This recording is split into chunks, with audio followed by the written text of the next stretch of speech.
better be worth it to get to that point. So, is it? Well, that's hard to say. The writing is definitely weird, and what I think is the weirdest part about the writing is how it tries to convince the player that the game takes place in America. And it doesn't work.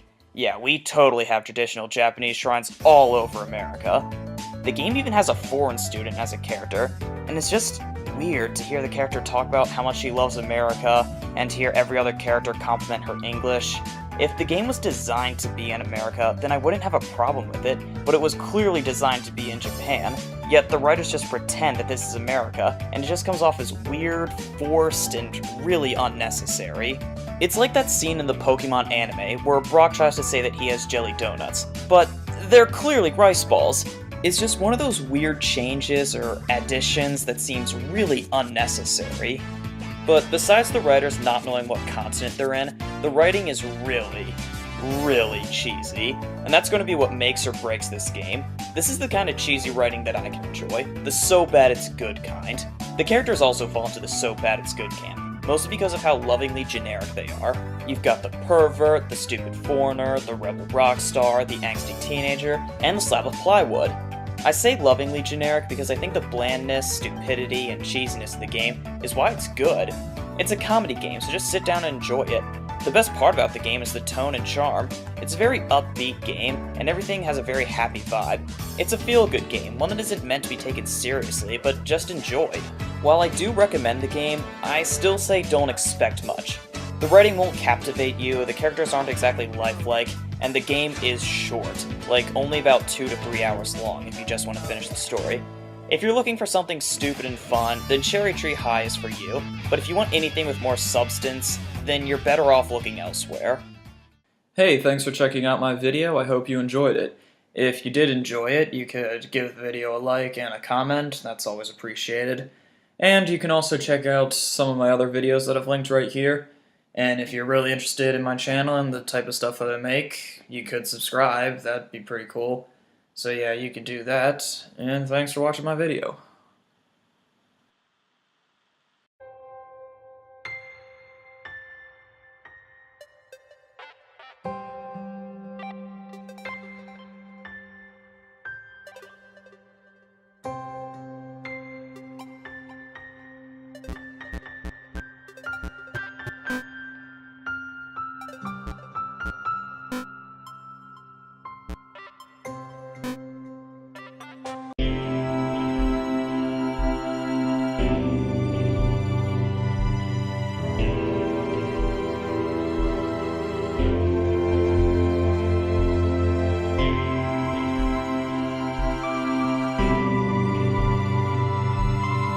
Thomas was alone.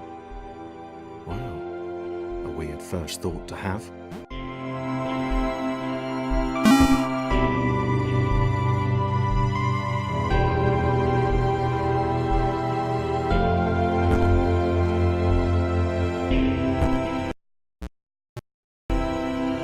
Thomas decided to start listing his observations for posterity.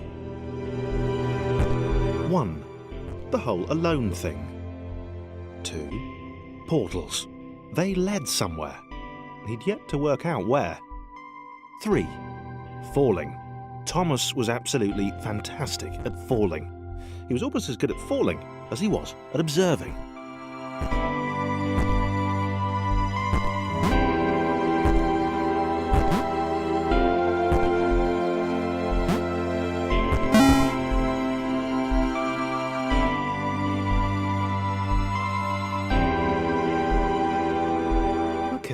Interesting. Thomas couldn't fall past this block. Think, damn it, think! What if there was some kind of inverted fall? Some way to... what's the word? Jump. It worked! Thomas had solved the great inverted fall mystery.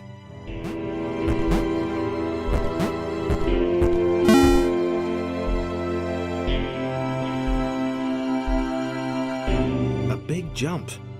But Thomas noted there was no real danger in missing it. The world didn't want him to fail here. It was pushing him, but gently.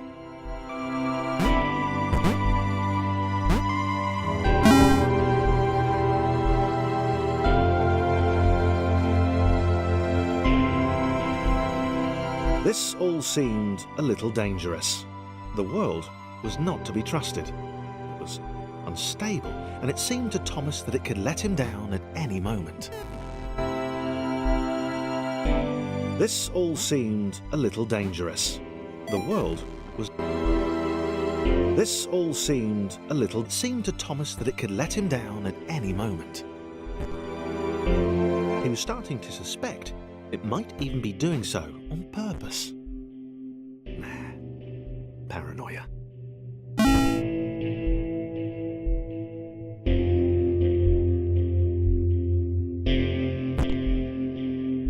Thomas wondered whether the portals were actually taking him anywhere.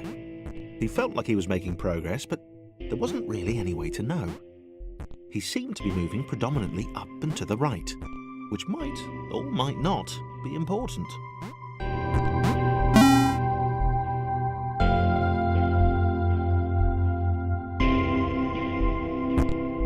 It might have been paranoia again, but Thomas could have sworn the world was becoming more complicated.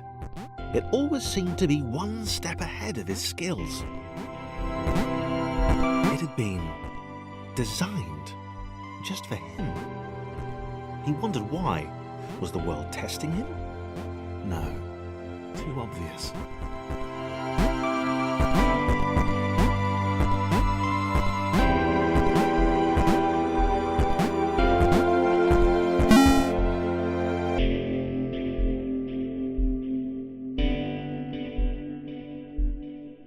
Something about the boiling, toxic, glowing water intimidated Thomas. He didn't like it. He certainly didn't want to swim in it. He made another mental note. 4. Water. Not good. To be avoided.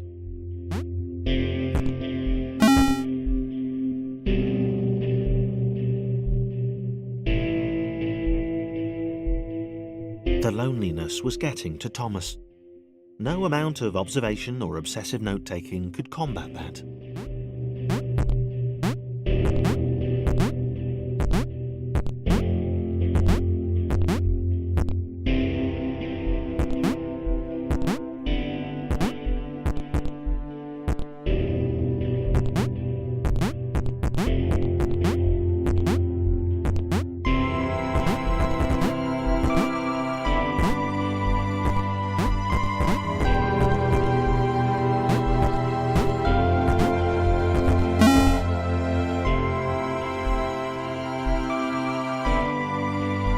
Thomas had a new theory. The world was training him. He could feel himself getting smarter. There was the mental list to consider. Over the minutes and seconds since his spontaneous generation, he'd become a pretty skilled jumper. He was evolving. He just wished he had someone to share it with.